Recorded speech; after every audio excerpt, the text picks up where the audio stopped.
அனைத்து உறவுகளுக்கும் காலை வணக்கம் உறவுகளே. எல்லாருமே நல்லா இருக்கீங்களா? சாப்பிட்டீங்களா? எல்லார் வீட்லையும் என்ன சாப்பாடு உறவுகளே?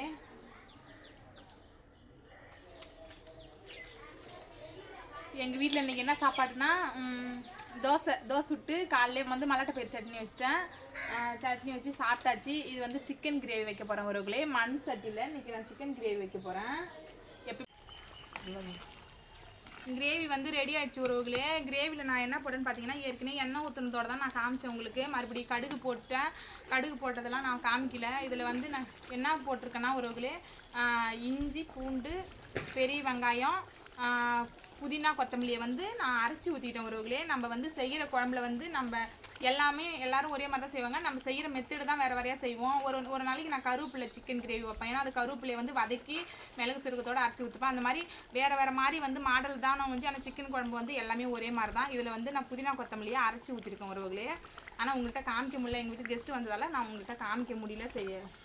சொல்ல மட்டும் தான் என்னால் முடியுது உறவுகளே. இன்றைக்கி இப்படி தான் நான் வச்சேன். ஆனால் நான் மண் சட்டியில் தான் வந்து அதிகமாக நான் சாப்பாடு செய்வேன். மண்பானையில் செய்வேன். அங்கே உள்ள இருக்கான். இப்போ வந்து உறவுகளே வந்து பேச வரதே மறந்துடுறேன்.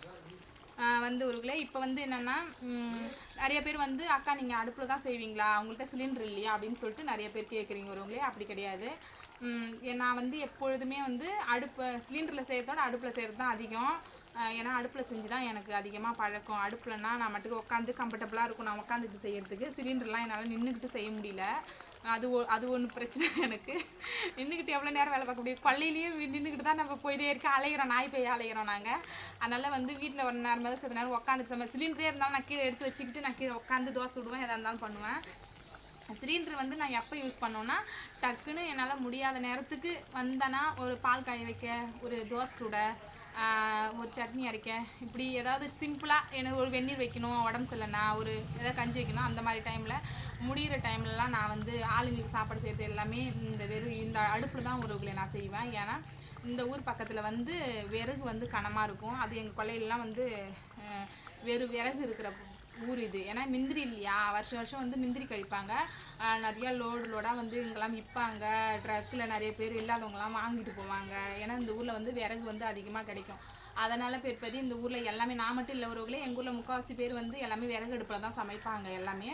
அதனால் எனக்கு வந்து நான் வந்து கல்யாணம் பண்ணிட்டு வந்து 20 வருஷம் ஆகுது. நானும் விறகு அடுப்புலேயே செஞ்சு நானும் பழகிட்டேன். விறகு அடுப்பு தான் எங்களுக்கு, அதுதான் எனக்கு அதுதான் பிடிச்சிருக்கு.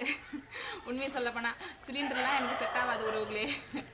சமைக்க சொன்னாலும் எங்கள் வீட்டில் சமைக்க சொன்னாலும் சிலிண்டரில் செய்யினாலும் நான் நைட் நேரமாக இருந்தாலும் அடுப்பு தான் பற்ற வச்சு கீழே உட்காந்துப்பேன். ஏன்னா கீழே உட்காந்துட்டு செஞ்சால் தான் எனக்கு ஒரு மாதிரி கொஞ்சம் கம்ஃபர்டபுளாக இருக்கும். அதான் உறவுகளே உங்ககிட்ட ஷேர் பண்ணிக்கணும்னு நினச்சேன், ஷேர் பண்ணிக்கிட்டேன். மண்பானையில் வந்து உறவுகளே நான் எப்பொழுதுமே சமைப்பேன் மண்பானையில். ஆனால் மண்பானையில் எங்கள் வீட்டுக்கு நிறைய பேர் இப்போ டக்குன்னு யாராவது ஒருத்தவங்க பேசுறது வராங்க, அப்போலாம் இன்னடி மண்பானையில் சமைக்கிறேன் சொல்லுவாங்க. நிறைய பானை எடுத்து வச்சிருந்தவர்களே நிறைய எல்லாமே உடஞ்சிச்சு. என் மாமன் சின்ன மாமனையும் உடச்சிட்டான். கோவமாக இருந்தால் அந்த பானையை தான் போட்டு உடைப்பான். அது மாதிரி உடச்சே வந்து மண்பானைலாம் உடஞ்சிச்சு. இது வந்து இப்போ எடுத்த உறவுகளே இந்த மண்பானை சின்னது தான். இது 1.5 அப்படி தான் இது வடிக்கும். இப்போ எடுக்கணும், இப்போ 2-3 மண்பானை எடுக்கணும். வீடியோக்காகலாம் நான் மண்பானையில் சமைக்கல உறவுகளே, நான் எப்பொழுதுமே சமைப்பேன். ஆனால் இப்போ வந்து அதிகம் பேத்துக்கு தெரியும் தான், அந்த வீடியோ போட்ட பிறகு தான் நான் மண்பானையில் சாப்பாடு செய்கிறேங்கிறது உங்களுக்கு தெரிகிற மாதிரி எங்கள் ஊர் மக்களுக்கே தெரியுது. அதான் உங்ககிட்ட ஷேர் பண்ணி நினச்சேன் உறவுகளே. வந்து எங்கள் வீட்டில் வந்து சாதம், இன்னைக்கு சிக்கன் கிரேவி தான் குழம்பு. காலையில் தோசை விட்டு மல்லாட்டை பயிர் சட்னி தான் எங்கள் வீட்டில் காலைல சாப்பிட்டு. இது மதியம் சாப்பாட்டுக்கு ஓகே. இப்போ வந்து மணி 11 ஆகுது உறவுகளே. எல்லாருமே எங்கள் வீட்டுக்கு சாப்பிடுவாங்க. என்னோடய உறவுகள் எல்லாமே சாப்பிடுவாங்க. ஓகே உறவுகளே, உங்கள் வீட்டில் என்ன சாப்பாடுங்கிறத மறக்காத கமெண்ட்டில் சொல்லுங்கள். ஓகே, அடுத்த வீடியோவில் பார்க்கலாம். பாய்.